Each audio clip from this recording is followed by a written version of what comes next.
may not be aware of this, but America actually has two Independence Days. One celebrates America's freedoms from Britain's rule. Another holiday, Juneteenth, commemorates the day when a Union general came into Texas and gave an order that actually ended slavery. Now, you may be going to yourself like, wait, didn't the Emancipation Proclamation take care of that? And my answer to you is this. You actually thought the Confederate States obeyed the law. Okay, sure. On January 1st, 1863, President Abraham Lincoln declared all slaves held in Confederate states to be freed. But that news never reached the Texas slaves, and there's many theories as to why. Maybe someone literally murdered the messenger that was sent to Texas to inform them. Maybe, in typical Confederate fashion, they withheld them information from the slaves. Some historians believe that since the Civil War wasn't over yet, that the lack of Union Army presence in Texas made it hard for Lincoln's proclamation to be enforced. Nonetheless, it was cotton-picking business as usual in Texas despite the proclamation. Some slave owners in neighboring states moved their slaves to Texas because they thought that the Confederate Army would eventually win the war, and when it was over, they could get their property back. So when Union General Gordon Granger rode into Galveston, Texas with Union soldiers behind him, and he saw all of these slaves, he decided to make an announcement on June 19th, 1865. First off, a proclamation was made from the president to free all these slaves 2.5 years ago. Second off, you are no longer slave owners and slaves, you are employers, and those are your hired workers. Some slaves dipped out of there before Granger could even finish his announcement. Other slaves decided to go and leave the state so that they could repair their families that were torn apart from the slave trade. Others decided to flee up north. And they lived happily ever after, right? No, of course not. By law, they were free men and women. But in reality, they were enslaved by oppression and violence. Black bodies still hung from the branches. Some were even shot for their freedom. But freed men and women wanted to celebrate that they were just that, freed. They created a holiday that was originally called June the 19th, but then it was kind of squeezed together and now it's Juneteenth.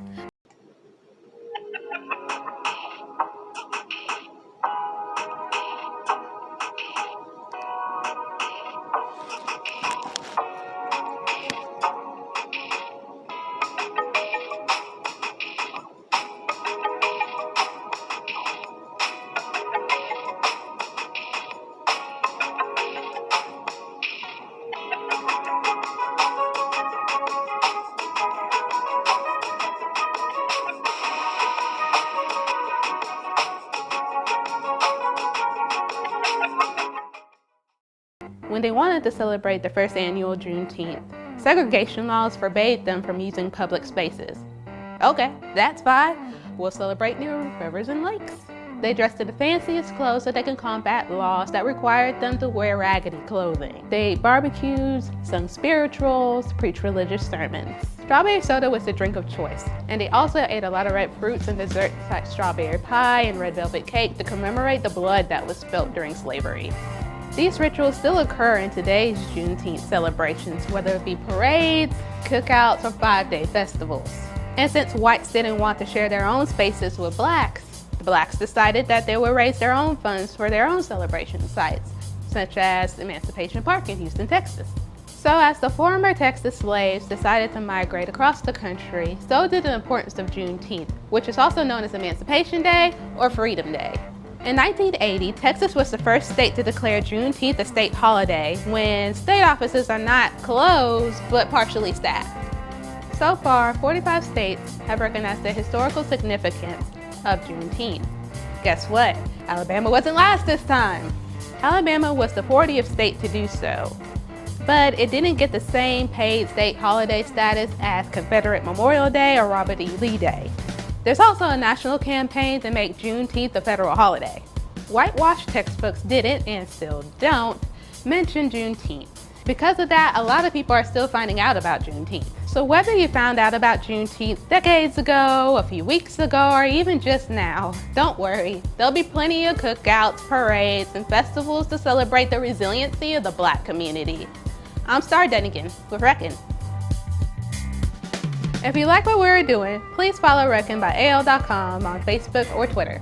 You can also subscribe to our newsletter by going to al.com/reckon. Thanks for watching.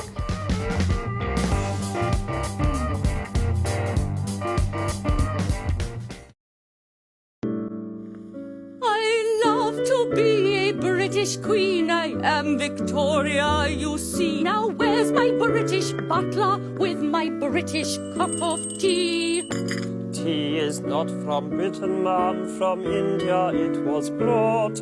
Yes, for your copper thousands died and many wars were fought. British things, my British things, it seems that tea is not. British things, my British things. Can I sweeten it a jot? Do tell me sugar's British though. No, it's Caribbean imported. For sugar in your cup of tea, slavery's been supported. I know it's wrong, your majesty, but slaves in Africa worked hard in fields of sugar cane to sweeten up your cha. British things are British things. I thought that there were many British things are British things. Afraid there's hardly any. You know your British cotton vest. What's wrong with it? Explain. The cotton's from America and picked by Slaves again.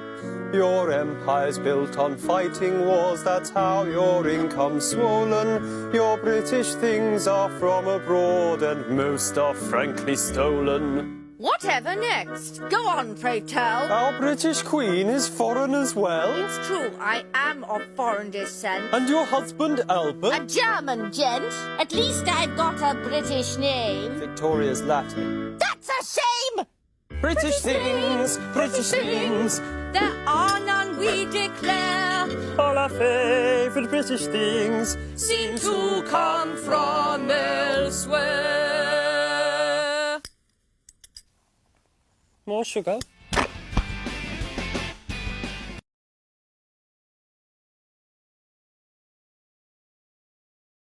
Raise up, raise up your voice and be heard. Calling every generation, all over together. Whoa, whoa, whoa. Turn it up, we don't lose, no backing down. We refuse, we taking over. Sing with me, this is the future. Oh, I believe. Yeah, I'ma see that temperature. Yeah, I'ma see that temperature. Yeah, I'ma see that temperature.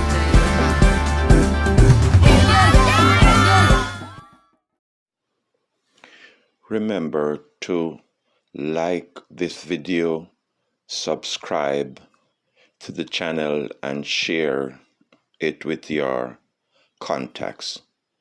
Thank you. Welcome to Candid Africa. Truthful and unapologetic. I voted for the report also.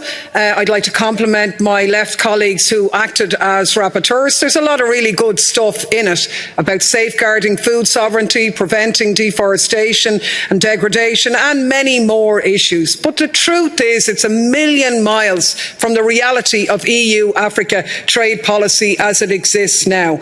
Because our economic relations with Africa are simply a continuation of European colonialism, perpetuating exploitation by other means. Africa trades more with Europe than it does with itself. It's portrayed as a poor continent, but actually it's the richest. It's just that the people there are denied the fruits of their land and their labour by unequal economic relations, by unfair trade rules, by illicit capital flights into the Western banks, and by multinational corporations allowed off the leash by Washington, London and Brussels. This report would begin to change that, but you know, I think it'd take a revolution to actually make that a reality. Did you like or hate what you heard? Let us know in the comments below, and if you want more candid speeches like this, be sure to like, subscribe and hit the notification bell to catch all our latest videos. And please feel free to leave your suggestions, news tips, or topics about Africa you'd like us to cover.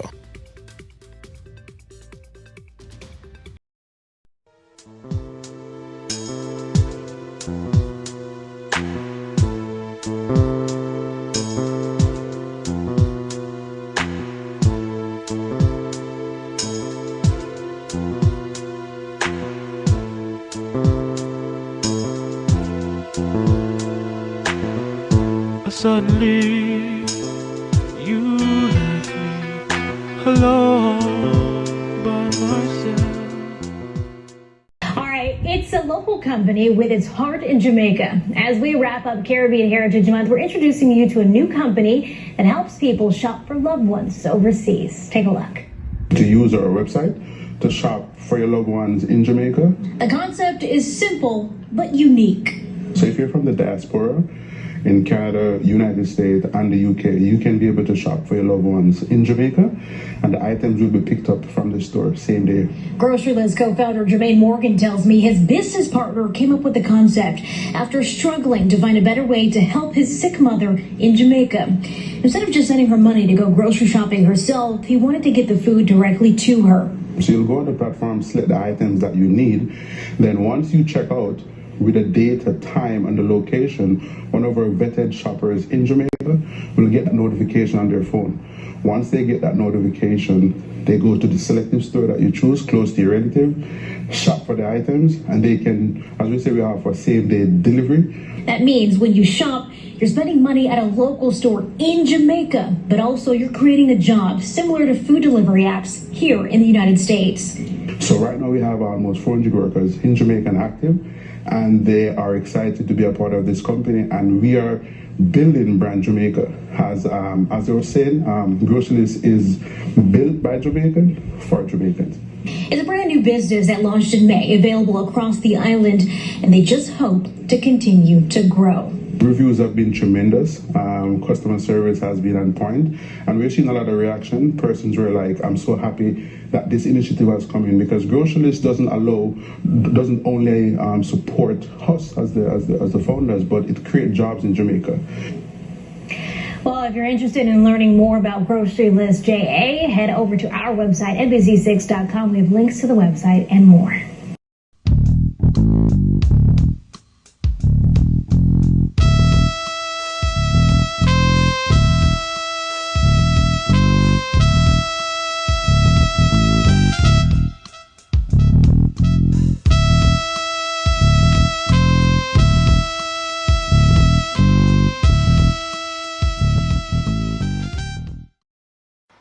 Three things that do not work for black people: guns, drugs, and politics. First of all, with guns. Guns were invented by white people to kill black people, so even when a black man has a gun in his hand, he's not going to kill or shoot anyone else but another black man like himself. Because the possession of the gun is merged and combined with the indoctrination of self-hatred through white supremacy that came through a colonial agenda to miseducate us and a media representation of us as savages. So you put guns in the black community, the only other people that black people with guns are going to kill are black people like us. And if there was any risk whatsoever of whites or Syrians or Chinese being shot with guns that black people possess, it would not be so easy for us to get guns in the first place. Second, drugs. In all the visits that I've made into the prisons, I've never seen any white people in prison for drugs, or Chinese people, or Indian people, or Syrians. But according to Dr. Darius Figueroa, there are no African drug laws on the top level. He said all of the drug laws, the major importers and traffickers of illegal narcotics in Trinidad are whites, Chinese, Syrians, and Indians. But African people are 95% in the prison. And when the white people and the Syrians and the Chinese traffic drugs, they buy houses, property, land, real estate, send their children to university, buy cars and trucks, businesses, and expand their entrepreneurship. When we sell drugs, apart from going to jail or getting shot and killed in some ignorant gang conflict, what do we do with the money that we make from the drugs? Spinning rims, paint job on a car, gold chains. Oh man, if that's how you're thinking, that those gold chains are representing chains of slavery that have been taken off our hands and feet and put on our minds but fallen down to our necks. And third, politics. Okay, I respect everyone's political choices.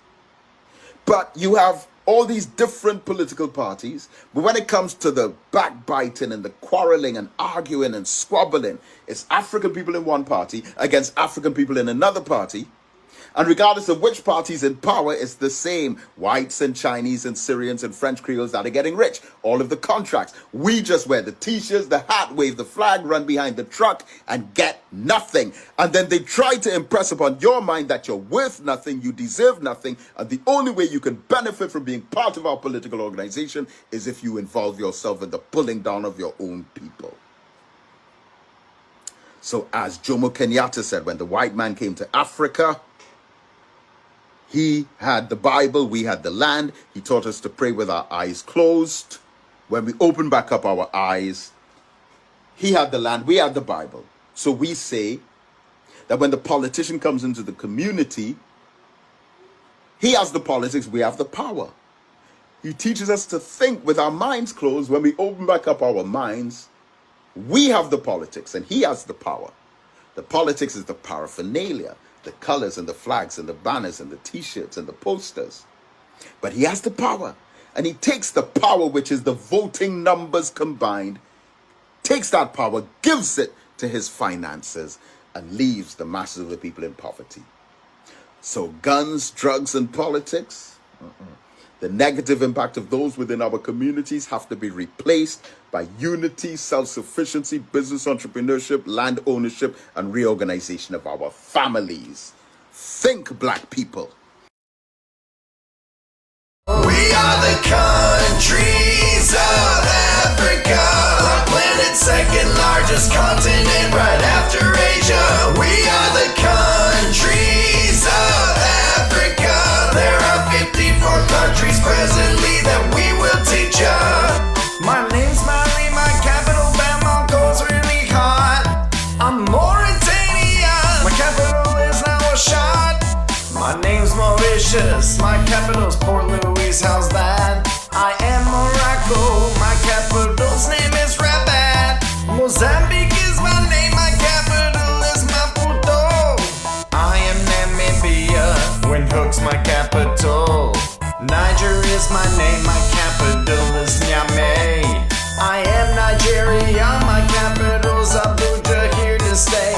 I'm Rwanda, it's me, my capital is Kigali. I'm Sao Tome and Principe, my capital Sao Tome. Senegal's my name, my capital is Dakar. I am Seychelles, my capital's Victoria. My name's Sierra Leone, my capital Freetown, Messiah. I'm Somalia, my capital's Mogadishu. I'm South Africa, my administrative capital's Pretoria. South Sudan, yeah, my capital is Juba. North Sudan, my capital Khartoum, now has fame. Nam Swaziland, my capital's Mbabane. Tanzania's my name, my capital is Dodoma. I am Togo, my capital is Lome. Tunisia's my name, my capital Tunis is home. Uganda's who I am, my capital's Kampala, you know. I am Zambia, Lusaka's my capital, you see. I am Zimbabwe, my capital's name is Harare. We are the countries of Africa.